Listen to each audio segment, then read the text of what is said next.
لا. yeroo dabre maal laallee turre qubee afaan oromoo Mhm. laallee turre miti qubee gurguddaadhaa Yeah. fi qubee gurguddoo yookaan gurguddaa akkasumatti illee qubee xixiqqaa yaadattee kanneen maal jechuudha qubee gurguddaa jechuun Gurgudda means like Gudda, like big. And Tika means like small. Like small words and big words. guddaan maal jette Gudda is like big words. wardi osoo hin ta'in qubee gurguddaa jechuun upper case fi Oh, no.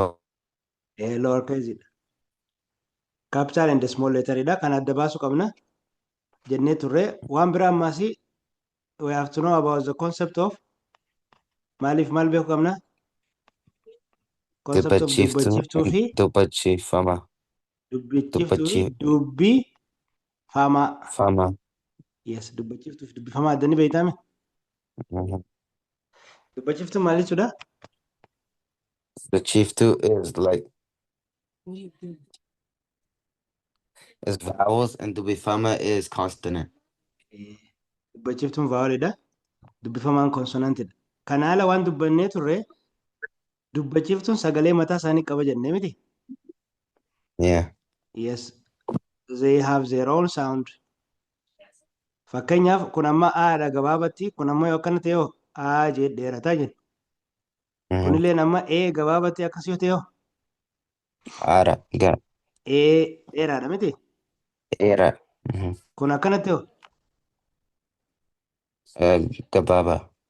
gabaabaadha iidha akkasitti yoo Era. dheeraadha. Saniifuu ii jee kun akkanatti ii jee dheerata. Kun akkanatti oo gabaabaadha akkasitti yoo lama ta'e ammoo oo jeetti dheerata. Kunilleen uu Mm-hmm. gabaabaadha kun ammoo uu jee dheerata jechuudha.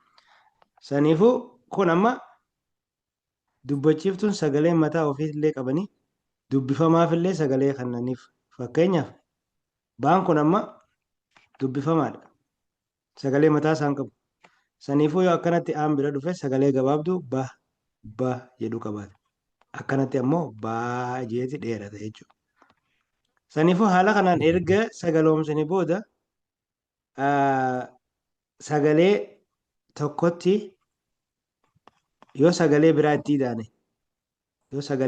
daane akkana jechuun maali?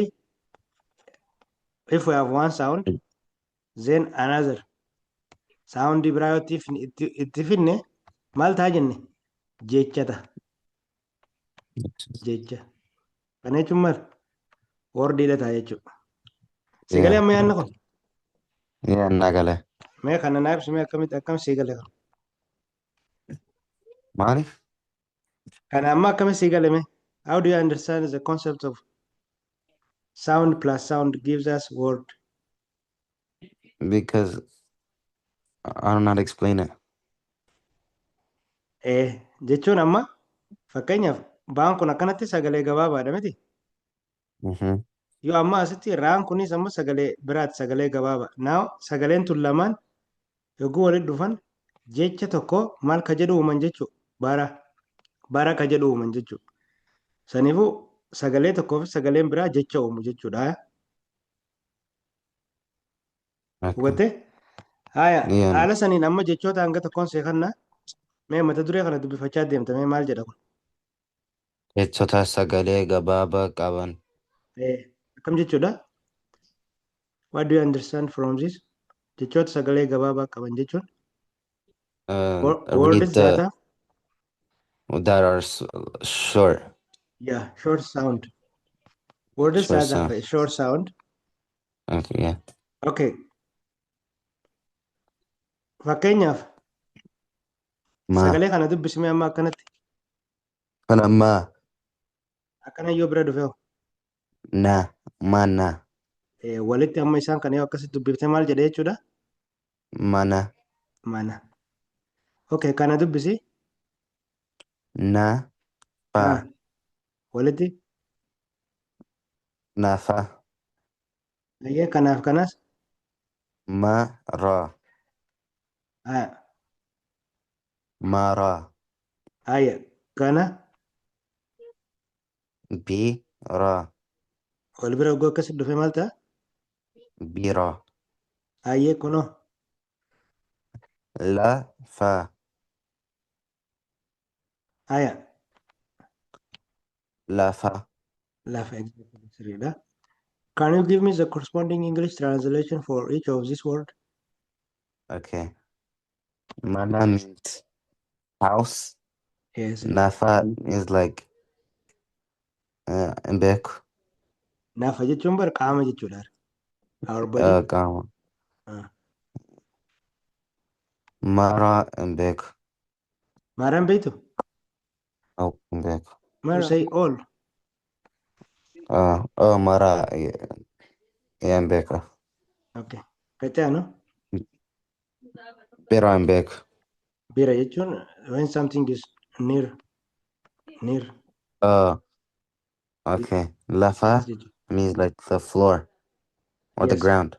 The ground or it maybe. We can use the earth. Okay. Yes, it is. Akka lafa jechuun amma earth jennee waliigala fudhachuu ni dandeenya. But always we can use words in according to the contextual meaning. Siif Okay. galaami yaannisan? Yeah. Okay, kaitti aanu kanatti dabare. Gosa. Goo jettee Gosa. achi booda isaa qabda gosa. Kaitti Gosa. aanu.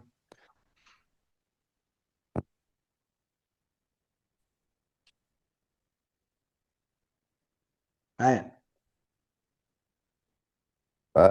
Ra. Maal jedhaa? Kara. Qaaraa haya. Kaitti aanu. Tasa. Haya. Tasa. Hayyee. Bareedaadha. Soba. Hayyee. Soba. Haya. Bofa. Bareedaadha. Baay'ee Bofa. gaariidha. Okay. Try to translate each word into Gosa. English. Gosa means ancestor. Yeah. Ancestor. It also have a contextual meaning. We can use in different forms. Gosa, sometimes we may use to say type or kind. Yeah. Okay. Okay. Kanatti illee dabari. Kara. Kara is like a street. Kara, not kara. Karaadha san. Street means karaadha beekte. Kun ammoo qaara jedhama. Qaara. Kanambek. Qaara when you say, for example, when you say something Like is. sharp. Yeah. Akkas ta'uu danda'a. Tasa. Hayyee qabraa. Tasa. Tasa.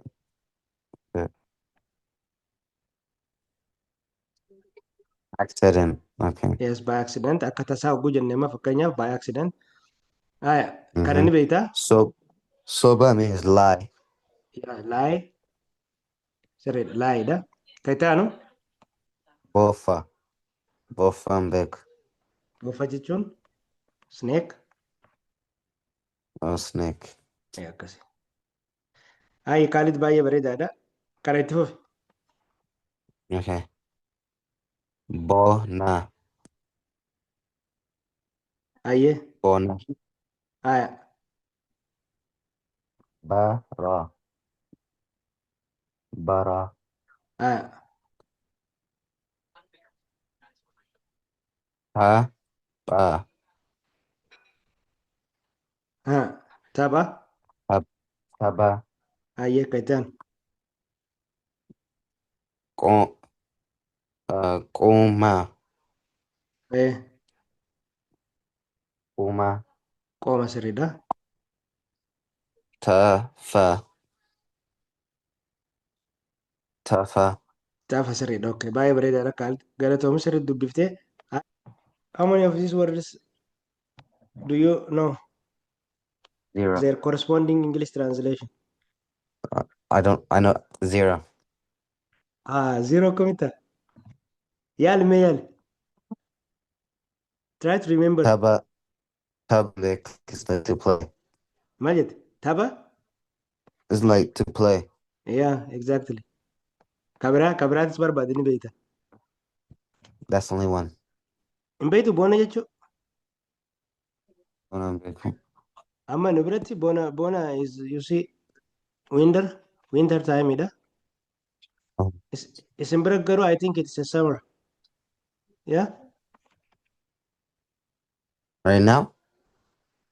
Isin biratti boona kajaamu kun samariidhaan si'a beeyte. Nu biratti garuu winterii.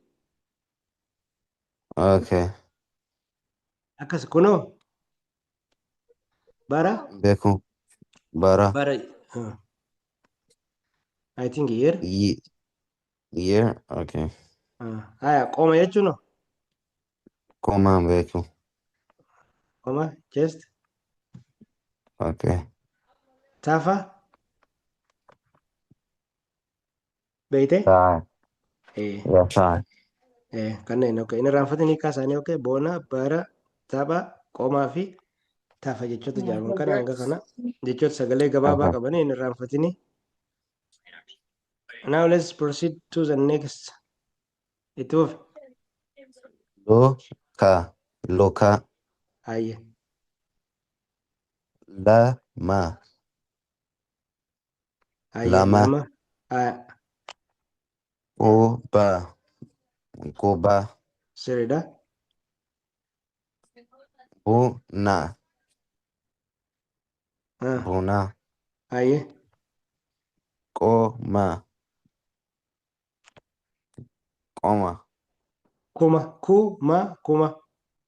Kuma. Okay. Can you tell me the English translation?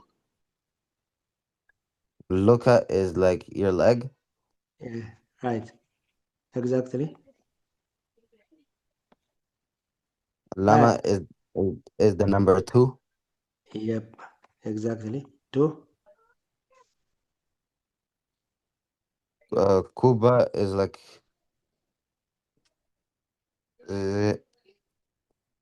Kuba is I what? don't know. Your palm? Your No. finger? Yeah, finger exactly. Next. Buna is coffee. All right. Kuma. Kuma is 50. Uh-huh. 1,000. Yeah, 1,000. Because it's read, okay. This is all about words that have a short sound.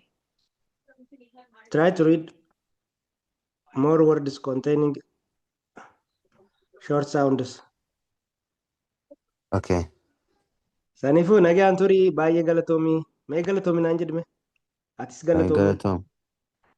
Ati galatomi.